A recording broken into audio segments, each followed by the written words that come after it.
Hello students of class 12. I hope all of you are enjoying the videos which I am sharing to you. Today we will be starting with a new topic that is about the genetics. Okay, so in class 12 the topic genetics actually consists of two parts. There will be the Mendelian genetics, which we will be dealing with in chapter 5, that is principles of inheritance. Okay, how did the father of heredity, that is Gregor Johann Mendel, did about the laws of the Mendelian genetics.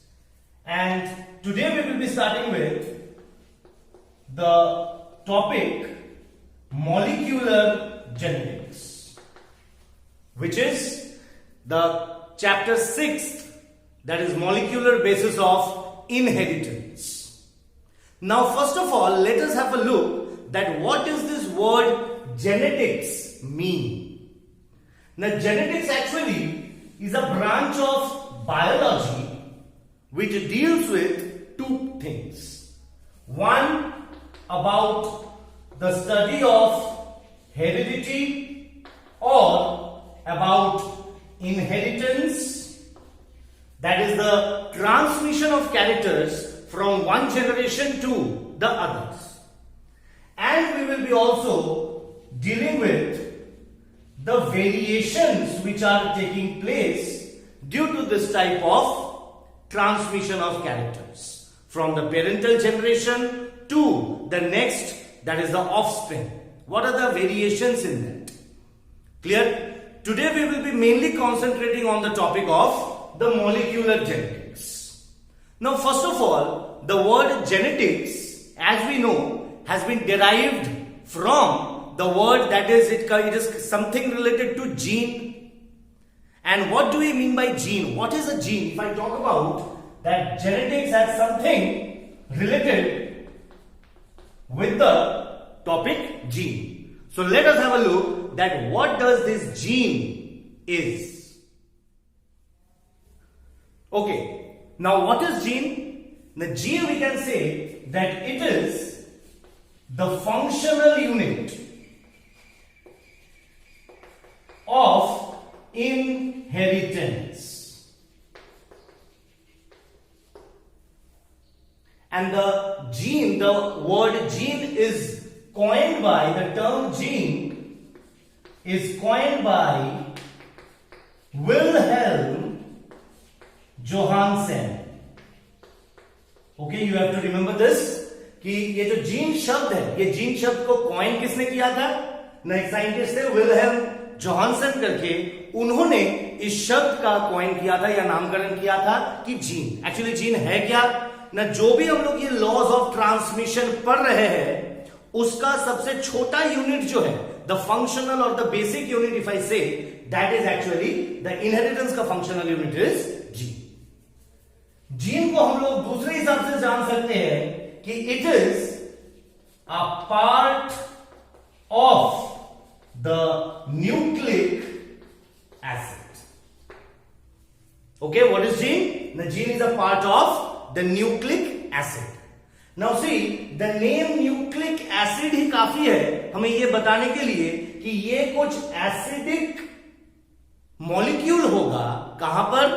Inside the nucleus, है कि नहीं? तो इस nucleic acid से ही हमें पता चल रहा है एक चीज कि न्यूक्लिक का मतलब है something related to the nucleus of the cell, और उस न्यूक्लियस के अंदर जो एसिड कॉम्पोनेंट रहेगा उसी को ही हम लोग नाम देंगे एज द न्यूक्लिक एसिड, है कि नहीं? क्लियर है?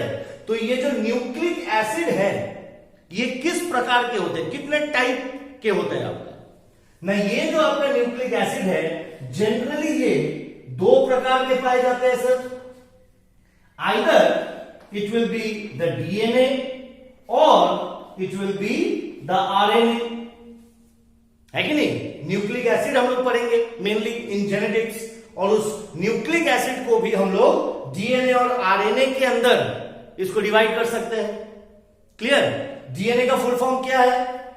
ना डिऑक्सी राइबो न्यूक्लिक एसिड, और आरएनए का फुल फॉर्म क्या हो जाएगा? Ribo nucleic acid. तो यहां से भी हमें पता चल रहा है कि this is certain kind of a chemical which is acidic in nature. And why it is acidic in nature? That is due to the presence of, कौन सा एसिडिक पार्ट है सर इसके अंदर? ना इसके अंदर रहता है H3PO4, और इस एसिड का नाम क्या है? Phosphoric acid. क्लियर है? ठीक है। तो ये जो न्यूक्लिक एसिड हम लोग पढ़ रहे हैं सर, इस न्यूक्लिक एसिड कहां पे होगा? Inside the nucleus. कितने प्रकार के होंगे? एक तो हो जाएगा डीएनए, दूसरा हो जाएगा अपना आरएनए। दोनों के फुल फॉर्म क्या है? ना एक हो जाएगा डीऑक्सी राइबोन्यूक्लिक एसिड और दूसरा हो जाएगा राइबोन्यूक्लिक एसिड, है कि नहीं? मतलब दोनों के अंदर ही ये जो टर्म है ये बिल्कुल सेम टू सेम है। ठीक, आगे हम लोग देखेंगे कि स्ट्रक्चरली कैसे ये दोनों अलग है। How is DNA different from that of RNA? समझ में आ रहा है? क्लियर है? और इस एसिडिक पार्ट के अंदर जो मेन एसिड कंपोनेंट है वो कौन सा होगा? It will be the H3PO4 और which is also known as the phosphoric acid. समझ में आया सर? कोई दिक्कत? नेक्स्ट सर, ये जो न्यूक्लिक एसिड है इसके बारे में हमें थोड़ा सा जानना है। ये जो टर्म न्यूक्लिक एसिड है कुछ साइंटिस्ट के कंट्रीब्यूशंस के बारे में हमें पता करना है। सबसे पहले जो है न्यूक्लिक एसिड जो टर्म है, इस टर्म को कॉइन किया था, it was coined by the scientist Altmann. Clear? ठीक है। तो who coined the term nucleic acid? It was coined by Altmann. Clear? Sir, इस न्यूक्लिक एसिड का डिस्कवरी कौन किया था? ना it was discovered by Friedrich Miescher. ठीक है, ये दोनों आपको बहुत अच्छी तरह याद रखना पड़ेगा सर। एक तो क्या है ना, who coined the term nucleic acid? It is your Altmann. And who discovered the nucleic acid? It was Friedrich Miescher. Obviously discovery पहले हुआ है, तो it was Friedrich Miescher who first discovered that yes, inside the nucleus there is some acidic molecule which is the basis of inheritance, that is the nucleic acid. Clear है? और इस nucleic acid ने जो Friedrich Miescher ने आविष्कार किया था, उन्होंने इसका नाम दिया था न्यूक्लीन। क्या नाम दिया था सर? तो न्यूक्लीन जो शब्द है that refers to the nucleic acid which was discovered by Friedrich Miescher. बाद में इस न्यूक्लीन मॉलिक्यूल का ही न्यूक्लिक एसिड जो नामकरण दिया था उसको वो कौन दिया था? It was coined by Altman. यहां तक समझ में आया सर? कोई दिक्कत? क्लियर? नेक्स्ट हम लोग बात करेंगे कि ये जो हमारा डीएनए और आरएनए है इसके हम लोग थोड़ा सा स्ट्रक्चर्स को देखेंगे, और ये जो न्यूक्लिक एसिड है इस न्यूक्लिक एसिड के अंदर क्या क्या चीज रहता है। What is the nucleic acid? Clear है? तो चलिए, न्यूक्लिक एसिड, न्यूक्लिक एसिड जो है सर ये एक्चुअली एक पॉलीमर है। किसका पॉलीमर? ना पॉलीमर ऑफ, एक नया शब्द पढ़ेंगे, न्यूक्लियोटाइड। ठीक है? पॉलीमर क्या होता है ना, आप लोग पढ़े होंगे मोनोमर्स एक सिंगल स्ट्रक्चरल यूनिट होता है, और काफी सारे मोनोमर्स अगर मैं ज्वाइन कर लूं, जैसे सपोज करिए दिस इज अ मोनोमर, तो इसका मैं मोनोमर 1 नाम देता हूं। ऐसे कई सारे मोनोमर्स जब आपस में जुड़ते हैं तो फिर एक क्या बनता है सर? इसी को हम लोग नाम देते हैं पॉलीमर। ठीक, कई सारे मोनोमर्स या सिंगल यूनिट जब एक साथ आपके जुड़ेंगे उसी को हम लोग नाम देंगे पॉलीमर। तो ये जो न्यूक्लिक एसिड है, मतलब अपना डीएनए, आरएनए, ये एक्चुअली है क्या ना, इट इज अ पॉलीमर। और इन पॉलीमर में जो ये आपके मोनोमर्स है ये किससे बना हुआ है सर? न्यूक्लियोटाइड से बना हुआ है। तो ये न्यूक्लियोटाइड ये एक न्यूक्लियोटाइड, ऐसा करके कई सारे न्यूक्लियोटाइड का जो चेन है उसी को हम लोग नाम देते हैं न्यूक्लिक एसिड। ठीक है, तो न्यूक्लिक एसिड को हम लोग नाम दे सकते हैं चेन ऑफ न्यूक्लियोटाइड, ये भी बोल सकते हैं सर। ठीक है, चेन ही है आपका लंबा सर। या इसको हम लोग नाम दे सकते हैं पॉली न्यूक्लियोटाइड चेन। ठीक, तो तीन अलग अलग देखो हम लोग नाम दे रहे हैं। एक तो पॉलीमर ऑफ न्यूक्लियोटाइड, उसको ही हम लोग चेन ऑफ न्यूक्लियोटाइड भी बोल सकते हैं, या व्हाट इज न्यूक्लिक एसिड ना एक लाइन में आप बोल सकते हो कि it is a polynucleotide chain, a chain which is made up of a number of nucleotides. तो सर सबसे पहला जो क्वेश्चन हमारे दिमाग में आ रहा है कि ये न्यूक्लियोटाइड क्या है, तो चलिए देखते हैं। अगर मैं यहां पर एक न्यूक्लियोटाइड को डिफाइन करना चाहूं तो न्यूक्लियोटाइड इज दैट मॉलिक्यूल या that chemical which actually consists of 3 different parts। एक न्यूक्लियोटाइड क्या है ना, एक ऐसा मॉलिक्यूल जो बना हुआ है 3 अलग अलग आपके चीजों से। क्या क्या है वो चीज ना, सबसे बेसिक जो आपका अमाउंट होगा एक न्यूक्लियोटाइड के अंदर, that will be of the presence of the sugar. ठीक, एक शुगर कंपाउंड होगा, क्या ग्लूकोज होगा, क्या हम लोग देखेंगे कौन सा शुगर होगा। इस टाइप ऑफ शुगर को हम लोग नाम देंगे पेंटोज शुगर। क्या नाम देंगे सर इसका, पेंटोज शुगर। पेंटोज शुगर का मतलब क्या है, a sugar which contains 5 carbon atoms.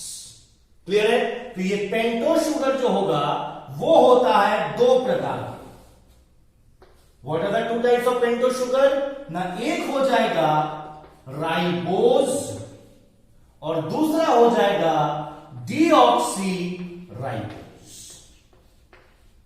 ना जैसे आप जानते हो, आप देखिए नाम से ही हमें पता चल रहा है कि अभी हम लोग डीएनए और आरएनए के बारे में पढ़ रहे थे, और डीएनए का फुल फॉर्म क्या था, डीऑक्सी राइबोन्यूक्लिक एसिड।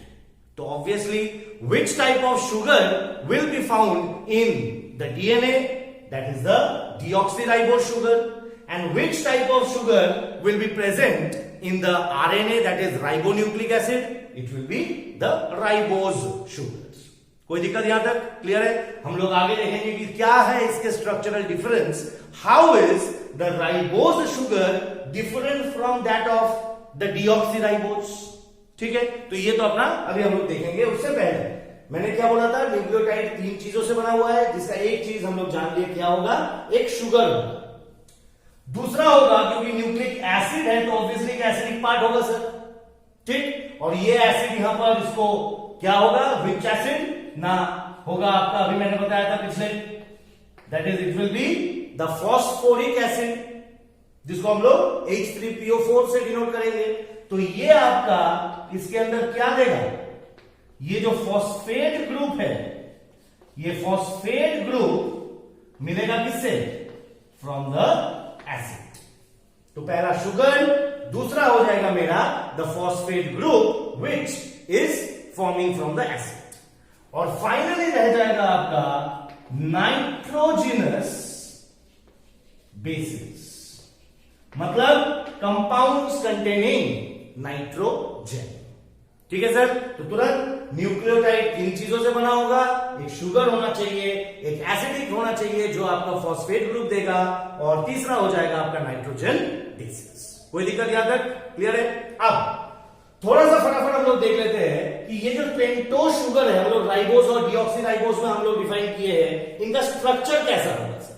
नॉर्मल अगर हम लोग देखेंगे तो मैंने बात किया it is a pentose sugar, तो पेंटोज अगर होगा तो obviously it will B containing of 5 carbon atoms. अगर हम लोग यहां पर देखते हैं, ये जो 4 कोने हम लोग, पहला वाला तो आपका वो ले रहे हैं यहां पर, तो यहां पर आपका एक होगा C1, this will be the C2, this will be C3, this will be C4, और C4 will be joining two the C5 carbon atom. ठीक है, तो ये तो मेरे कार्बन का प्लेसमेंट हो गया। अब होगा क्योंकि ये शुगर है तो CHO कंपाउंड होगा, एक ऑर्गेनिक है, तो एक यहां पर आपका H और दूसरे हाथ में OH। सिमिलरली इसके साथ भी एक हो जाएगा H और दूसरा हो जाएगा OH। यहां पर भी एक हो जाएगा H और दूसरा हो जाएगा OH। इसके हाथ में एक सिंगल H और ये जो है इसके साथ आपका OH और इधर एक H और इधर एक H, मतलब CH2OH। समझ में आया अच्छी तरह? क्लियर है? आपका first carbon, second, third, fourth and this is your fifth carbon. सारे कार्बन में H और OH है। देखो फर्स्ट कार्बन में भी H और OH, सेकेंड में भी H और OH, थर्ड में भी presence of H and OH, fourth में आपका H और आपका वो कंबाइन करेगा किसके साथ? आपका C5 के साथ। क्लियर है? Carbon atom 5, carbon atom 5 will be joining with 2H and 1 OH। तो अगर हम लोग इसका फॉर्मूला देखना चाहते हैं तो एक राइबो शुगर का फॉर्मूला क्या हो जाएगा? हमें पता है CH और O रहेगा। C कितना सर? पेंटोज शुगर है, ठीक? तो 1 2 3 4 5, तो C हो जाएगा 5 कार्बन एटम। हाइड्रोजन कितने होंगे? 1 2 3 4 5 6 7 8 9 10, तो H कितने होंगे? 10। और ऑक्सीजन कितने होंगे? 1 2 3 4 और 5, तो there will be 5 oxygen also. So C5H10 O5, ये हो जाएगा आपका किसका? The formula for the ribose sugars. Clear? अगर सिमिलरली मैं डीऑक्सी राइबोज की बात करता हूं तो देखो नाम से ही हमें पता चल रहा है deoxy. What do you mean by de? De शब्द का मतलब होता है यहां पर रिमूवल, ठीक? और रिमूव कौन हो रहा है यहां से? ऑक्सीजन, ठीक? बट ये आपका क्वेश्चन भी आता है कि हाउ, अगर मैं राइबोज बात करूं तो डीऑक्सी राइबोज के अंदर भी राइबोज शब्द आ रहा है, मतलब स्ट्रक्चरली ये दोनों सेम होना चाहिए। खाली डिफरेंस किसमें होगा कि इसके अंदर ऑक्सीजन जो है वो 5 है, इसके अंदर क्योंकि डीऑक्सीजन हो जा रहा है तो इसके अंदर ऑक्सीजन हो जाएगा 4, तो मतलब 1 oxygen will be removed. But वो ऑक्सीजन कौन से कार्बन एटम से रिमूव होगा वो हमें देखना है यहां पर।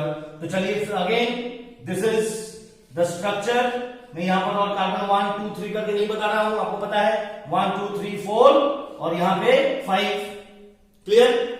यहां पर हम लोग देखेंगे तो सेम वही H और OH। यहां पर जो है, यहां पर आपका याद रखना है कि यहां पर एक तो हो जाएगा H और जो OH था उस OH से रह जाएगा सिर्फ एक H। मतलब क्या हुआ सर? बाकी सब total structure will be same. OH, इधर H और इधर H और इधर OH। मतलब क्या हुआ सर? क्या चीज याद रखना पड़ेगा हमें? नहीं, ये जो सेकेंड कार्बन एटम है, द सेकेंड कार्बन एटम के अंदर जहां पर H और OH था 1 oxygen will be missing. Clear? ठीक है, कोई दिक्कत है? तो how is, what is the difference between ribose and deoxyribose sugar? दोबारा अच्छी तरह सुनो। सेकेंड कार्बन एटम के अंदर, सेकेंड कार्बन एटम किसका? ऑफ दिस पेंटोज शुगर, जिसको राइबोज शुगर बोलते हैं। तो उस पेंटोज शुगर के अंदर सेकेंड कार्बन में जब आपका ऑक्सीजन नहीं होगा उस स्ट्रक्चर को हम लोग नाम देंगे डीऑक्सीराइबोज शुगर। कोई दिक्कत सर? बिल्कुल अच्छी तरह समझ में आया? तो ये हो जाएगा आपका डीऑक्सीराइबोज। इस टाइप ऑफ शुगर रहता है आपका डीऑक्सीराइबोन्यूक्लिक एसिड और दैट इज डीएनए। ठीक, चलिए आ जाते हैं आपके एसिड के अंदर। अगर इसका हम लोग थोड़ा सा स्ट्रक्चरल फॉर्मूला देखेंगे तो ये हो जाएगा आपका PO4 है। तो यहां पर एक तो होता है कि 3 फंक्शनल एसिडिक ग्रुप्स होते हैं इसके पास, और here is your double bond with O। तो यहां पर जो होगा सर 1 2 और ये जो 3 है, मतलब इसके अंदर 3 फंक्शनल एसिडिक ग्रुप्स प्रेजेंट होते हैं। बिल्कुल बात समझ में आया सर? ठीक है, तो चलिए तुरंत एक बार देख लेते हैं। शुगर, राइबोज और डीऑक्सीराइबोज, ये स्ट्रक्चर होगा दोनों का। डिफरेंस क्या होगा? राइबोज का ही सेम स्ट्रक्चर आपके डीऑक्सी के अंदर होगा, सिर्फ मुझे ध्यान देना है कि जो आपका सेकंड कार्बन आइटम है वहां पर एक ऑक्सीजन हट जाएगा। तो इसका फॉर्मूला हो जाएगा C5H10, बट O क्योंकि यहां पे 5 था, एक हट गया, यहां पर हो जाएगा O4। कोई दिक्कत? ये दोनों का आपका स्ट्रक्चरल फॉर्मूला और आपका इंपेरिकल फॉर्मूला। यहां पर क्या हो गया आपका, न सेम वही फॉस्फेट ग्रुप वगैरह करके आपके पास क्या आ रहा है, ना 3 फंक्शनल एसिडिक ग्रुप्स यहां पर मौजूद हो रहा है। कोई दिक्कत? आगे हम लोग देखेंगे कि नाइट्रोजन बेस कितने प्रकार के होते हैं। चलिए आगे बढ़ते हैं नाइट्रोजन बेसिस के ऊपर। यहां पर हम देखेंगे नाइट्रोजन बेसिस जो होते हैं वो एक्चुअली होते हैं 2 प्रकार के। एक होते हैं जिसको हम लोग नाम देते हैं प्यूरीन बेसिस, और दूसरा होता है आपका पिरिमिडिन बेसिस। क्या होता है सर? एक प्यूरीन नाम का बेस होता है और दूसरा होता है आपका पिरिमिडिन बेसिस। ठीक, स्ट्रक्चर बहुत डिटेल में हमें जानने की आवश्यकता नहीं है, खाली थोड़ा सा ऊपर थोड़ा सा देख लो कैसा होता है ना। इसका जो प्यूरीन का स्ट्रक्चर होगा वो प्यूरीन का स्ट्रक्चर एक तो हेक्सागोनल रिंग होगा और इसके साथ एक दूसरा रिंग होगा with the nitrogen over here. Clear है? समझ में आया सर? और यहां पर क्या होगा, यहां पर single hexagonal ring will be present.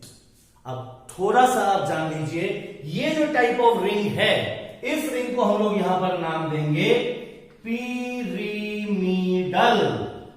Ring. इस रिंग को हम लोग क्या नाम देंगे सर? पिरिमिडल रिंग। ठीक है, प्यूरीन के अंदर ऐसा ही आपका एक रिंग तो है ही है, साथ साथ दूसरा भी चीज है वो देखेंगे। तो ये जो रिंग है, मतलब यहां पर there will be the presence of pyrimidal ring.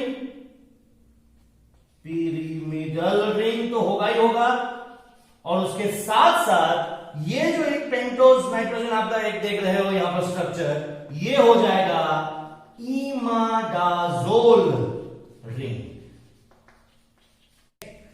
Purine basis कितने प्रकार के होते हैं ना? जनरली प्यूरीन के अंदर होता है एडेनिन, जिसको हम लोग ए से डिनोट करते हैं, कैपिटल ए से, और होता है गुआनीन, जिसको हम लोग कैपिटल जी से डिनोट करते हैं। क्लियर है? ठीक है, तो एडेनिन एंड गुआनीन बेसिस जो होंगे वो होंगे आपके प्यूरीन कैटेगरी के अंदर नाइट्रोजन बेसिस, और पिरिमिडिन के अंदर जो होंगे, इसके अंदर 3 होते हैं। नाम ज्यादा तो आपका आकार छोटा बट है बड़ा। क्या क्या चीजें हैं इसके अंदर? एक हो जाएगा साइटोसिन, जिसको हम लोग कैपिटल सी से डिनोट करते हैं। एक हो जाएगा थाइमीन, जिसको हम लोग कैपिटल टी से डिनोट करते हैं। और तीसरा हो जाएगा यूरेसिल, जिसको हम लोग कैपिटल यू से डिनोट करते हैं। ठीक है सर, ये लगेगा कि अभी थोड़ा सा अटपटा क्योंकि पहली बार सुन रहे हो, बट जैसे जैसे हमारे पास ये चैप्टर आएगा उसके बाद हम लोग नेक्स्ट चैप्टर के अंदर बात करेंगे, बायोटेक्नोलॉजी के अंदर बात करेंगे, तो ये कंसेप्ट आपको बहुत अच्छी तरह आना चाहिए सर। ठीक है, तो देख लीजिए एक बार दोबारा, नाइट्रोजन बेसिस 2 प्रकार के, एक तो प्यूरीन और दूसरा पिरिमिडिन। ठीक, प्यूरीन का आपका नाम छोटा बस उसका स्ट्रक्चर बड़ा होगा। क्यों? क्योंकि इसके अंदर एक पिरिमिडल रिंग होगा और उसके साथ साथ एक इमाडाजोल रिंग होगी। पिरिमिडिन जो है उसका स्ट्रक्चर आपका छोटा होगा, that is only consisting of a single pyrimidal ring. क्या क्या प्यूरीन के अंदर नाइट्रोजन बेसिस होगा ना? जो ए और जी, जिसको हम लोग एडेनिन और गुआनिन बोलेंगे, ये होंगे प्यूरीन के अंदर। और यहां पर आपके 3 अलग अलग बेसिस होंगे, साइटोसिन, थाइमीन और यूरेसिल, जो आपके रहेगा एज पिरिमिडिन बेसिस इन अ न्यूक्लिक एसिड। समझ में आया सर? कोई दिक्कत? छोटा सा और ध्यान रखो, अगर हम लोग यहां पर डीएनए और आरएनए की बात करते हैं, ये चीज अच्छी तरह ध्यान रख लेना कि डीएनए के अंदर क्या क्या नाइट्रोजन बेसिस होते हैं और आरएनए के अंदर क्या क्या नाइट्रोजन बेसिस होते हैं ना। देखेंगे ये जो प्यूरीन बेसिस है, ये है आपके बोथ कॉमन, मतलब both type of nucleic acid के अंदर प्यूरीन बेसिस आपके रहते हैं। तो ए और जी, ये तो आपके दोनों के अंदर ही प्रेजेंट होंगे, चाहे वो डीएनए है चाहे वो आरएनए है, एडेनिन और गुआनिन दोनों में ही हमें मौजूद मिलेगा सर। समझ में आया पहली point? But what about the pyrimidine basis? ना, पिरिमिडिन के अंदर ये जो पहला है आपका साइटोसिन और दूसरा थाइमीन, डीएनए के अंदर होता है थाइमीन होता है और दूसरा साइटोसिन आपका प्रेजेंट होता है। तो ये जो आपके 4 बेसेस है, this 4 bases are only present in DNA. कोई दिक्कत? तो आरएनए के अंदर क्या हो जाएगा? आरएनए के अंदर भी सी तो होगा, साइटोसिन तो होगा, बट जो थाइमीन डीएनए के अंदर हुआ था, आरएनए के अंदर हम लोग थाइमीन नहीं मिलेगा, थाइमीन के जगह आ जाएगा क्या? यूरेसिल। ठीक है, तो ये 4 टाइप ऑफ नाइट्रोजन बेसेस हमें कहां पर देखने को मिलेगा? In RNA molecule.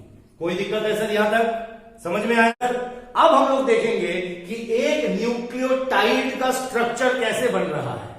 ये जो 3 अलग अलग चीजें हैं, इसके अंदर क्या ऐसे बॉन्डिंग हो रहा है कि एक स्ट्रक्चर दूसरे के साथ एक बॉन्ड बना रहा है, एक स्ट्रक्चर किसी और के साथ बॉन्ड बना रहा है, और तब जाके आपका एक न्यूक्लियोटाइड बन रहा है। वो हम लोगों को देखना है। चलिए, सबसे पहले यहां पर हम लोग देखेंगे कि न्यूक्लियोटाइड का फॉर्मेशन कैसे होता है ना। यहां पे मैंने लिख लिया है, क्या है आपका? एक तो फॉस्फोरिक एसिड है, एक शुगर है और एक नाइट्रोजन बेस है। सबसे पहले देखेंगे, ये अपना शुगर था सर, पेंटोज। ठीक, this is your C 1 2 3 4 5। Clear है? यहां पर क्या था? एक तो OH और एक H। यहां पर क्या था? H OH। यहां पर क्या था? H और OH। यहां पर सिर्फ H, और यहां पर OH, इधर H, इधर H। ये था सर। फटाफट बोलिए, ये कौन सा होगा? राइबोज या डीऑक्सीराइबोज? बताइए, मैंने अभी बताया। सेकेंड कार्बन में क्या है? OH है, तो ये क्या हो जाएगा? राइबोज होगा। अगर यहां पर मैं सिर्फ H लिखता हूं तो ये क्या हो जाएगा? डीऑक्सीराइबोज हो जाएगा। इतना ही फर्क है आपका। ठीक, तो चलिए देखते हैं, हम लोग डीऑक्सी को ही लेके चलते हैं क्योंकि डीएनए का स्ट्रक्चर हम लोग पढ़ेंगे। तो ये अपना हो गया डीऑक्सी राइबोज शुगर, है ना। नाइट्रोजन बेस को सपोज कीजिए हम लोग एक N बेस के हिसाब से पकड़ लेते हैं। वो कुछ भी हो सकता है, चाहे वो आपका एक प्यूरीन बेस हो या एक पिरिमिडीन बेस हो, कुछ भी हो, ऐसा उसका मैं स्ट्रक्चर बनाया। ठीक है, और साथ में इसका एक जो बॉन्ड है वो है H। क्लियर है? ठीक, तो सबसे पहले जो बॉन्डिंग बनेगा वो बॉन्डिंग बनेगा सर, याद रखिए, एक शुगर और बेस जब ज्वाइन होगा तो हमें क्या ध्यान रखना है? सबसे पहले जो शुगर का फर्स्ट कार्बन एटम है C फर्स्ट, उसके साथ ज्वाइन होगा कौन? The nitrogen base. तो C1 कौन सा? ये है। ठीक, इसका जो ये OH है और इसका जो H है, ये दोनों आपस में मिलके क्या बनाएगा सर? वाटर बनाएगा, और ये वाटर बाहर रिमूव हो जाएगा। क्या है? ये जो नाइट्रोजन बेस का आपका हाइड्रोजन होगा, और ये जो first carbon of the deoxyribose sugar का जो OH होगा, OH और H ये दोनों जुड़ जाएंगे, और जुड़ के क्या बन जाएगा? पानी बन के वो बाहर निकल जाएगा। क्लियर? जैसे ही आपका ये निकल गया, मतलब क्या हुआ सर? यहां पर एक बॉन्ड फॉर्मेशन हो गया, जिस बॉन्ड को मैं ऐसे करके बता सकता हूं, हाँ या ना? ठीक, इस बॉन्ड को, ये बॉन्ड कैसा है? ये एक कोवैलेंट बॉन्ड होगा। कैसा बॉन्ड होगा सर? कोवैलेंट बॉन्ड होगा। कोवैलेंट बॉन्ड का नाम क्या हो जाएगा? इसको हम लोग बोलते हैं ग्लाइकोसाइडिक बॉन्ड। काफी बार क्वेश्चन आता है सर। ठीक, what do you mean bye glycosidic bond? तो ग्लाइकोसाइडिक बॉन्ड जो होगा वो किनके बीच होंगे? First carbon atom of the sugar with the nitrogen base. जो आपका बॉन्डिंग होगा, उस बॉन्डिंग को हम लोग नाम देंगे glycosidic bond. Since there is a addition of a nitrogen base, तो हम लोग इसको N ग्लाइकोसाइडिक बॉन्ड भी लिख सकते हैं। समझ में आया सर? कोई दिक्कत? ठीक है, तो अब जो स्ट्रक्चर मेरे पास बन गया, क्या हो गया, इसके साथ अभी तक कोई कनेक्शन नहीं है, ये दोनों एक साथ आ गए, ये जो स्ट्रक्चर बन गया सर, मतलब sugar plus the nitrogen base, ये जुड़ के बन गया मेरा न्यूक्लियोसाइड। क्या पढ़ रहा था मैं, न्यूक्लियोटाइड।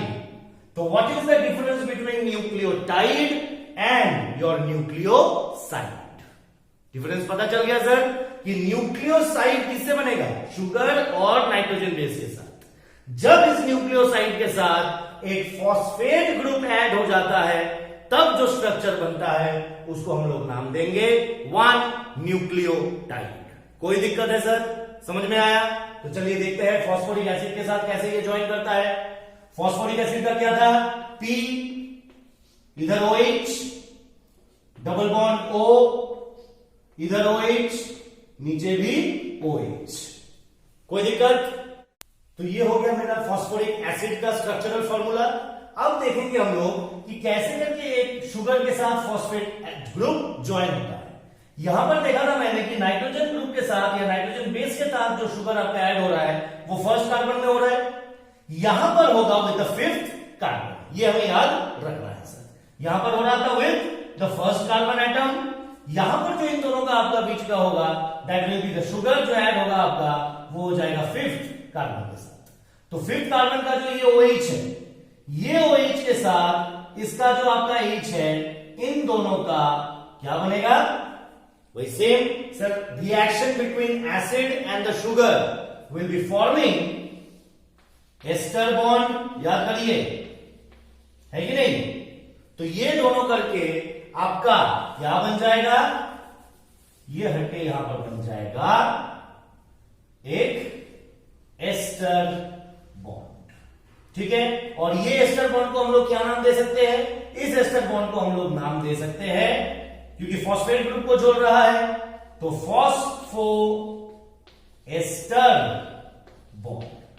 तो नेचुरली हम लोग एक न्यूक्लियोटाइड के अंदर दो टाइप ऑफ बॉन्ड्स देख रहे हैं between the sugar and the nitrogen base, that is forming in the first carbon atom of the sugar, that is the N glycosidic bond, और फॉस्फोएस्टर बॉन्ड हम लोग देख रहे हैं between the 5th carbon of the sugar with the phosphoric acid.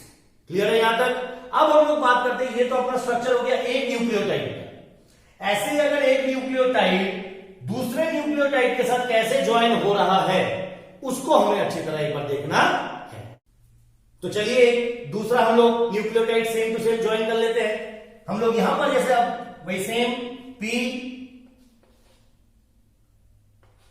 OH, double bond O, OH, इसके साथ carbon का जुड़ा हुआ है सर, और डिटेल में नहीं जा रहा हूं मैं, सिंपल एक स्ट्रक्चर ड्रॉ कर रहा हूं, और इसका फर्स्ट कार्बन के साथ नाइट्रोजन बेस जुड़ा हुआ है। ऐसा ही था, ठीक।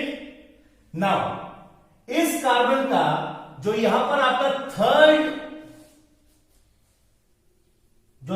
Carbon of nucleotide 1, third carbon का जो ये OH होगा, इस OH के साथ इस H का अगेन आपका वही सेम एस्टरिफिकेशन होगा, और एस्टरिफिकेशन होके जो आपका यहां पर बॉन्डिंग बनेगा,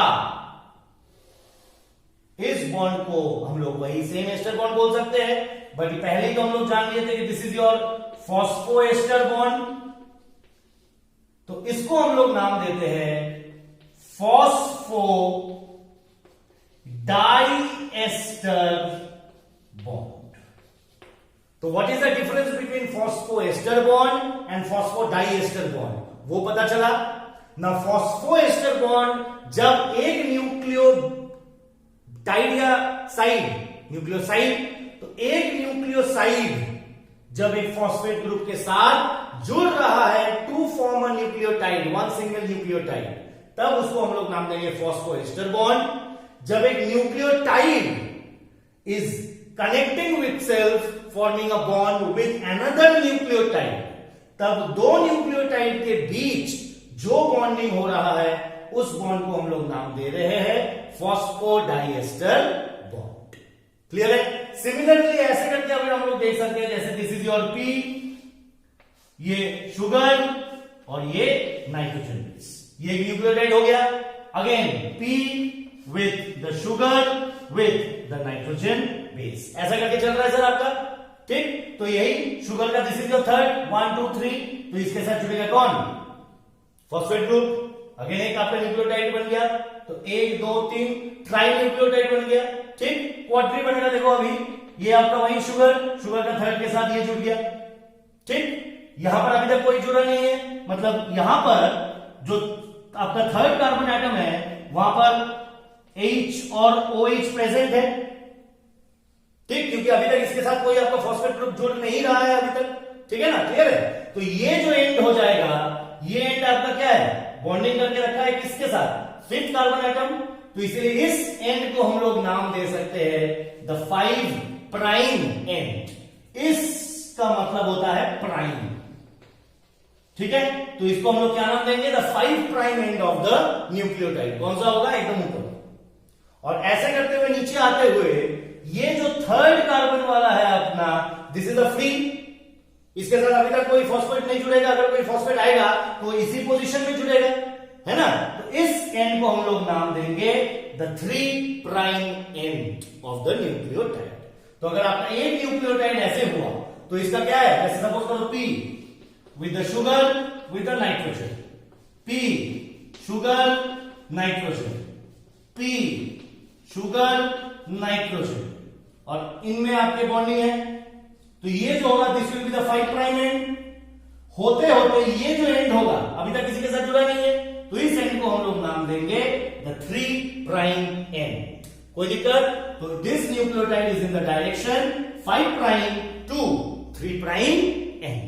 ये यहां तक समझ में आया सर? कोई दिक्कत? ये एक न्यूक्लियोटाइड कैसे करके आपके 2-3 न्यूक्लियोटाइड के साथ कैसे करके बॉन्डिंग बनाता है? तो एक न्यूक्लियोटाइड और 2 न्यूक्लियोटाइड के बीच जो बॉन्ड हो रहा है उसको क्या बोलेंगे? फॉस्फोडाइएस्टर। एक शुगर विद द फॉस्फोरस जो आपका ज्वाइन कर रहा है उसको क्या बोलेंगे? Phosphoester bond. वो sugar with the nitrogen base क्या नाम देंगे? N glycosidic bond. तो ये सारा बॉन्डिंग अच्छी तरह समझ में आया? काफी हद तक क्वेश्चंस आएंगे सर यहीं तक आपके। क्लियर है? आगे हम लोग देखेंगे कि कैसे करके अब हम लोग पढ़ेंगे what is the search of the genetic material. That is we will be deeply studying about the structure of DNA and the structure of RNA, और डीएनए आरएनए से कैसे बेहतर है, अगर बेहतर है या नहीं है वो भी देखेंगे। तो अभी हम लोग मतलब नेक्स्ट टॉपिक हमारा होगा about the search of the genetic material.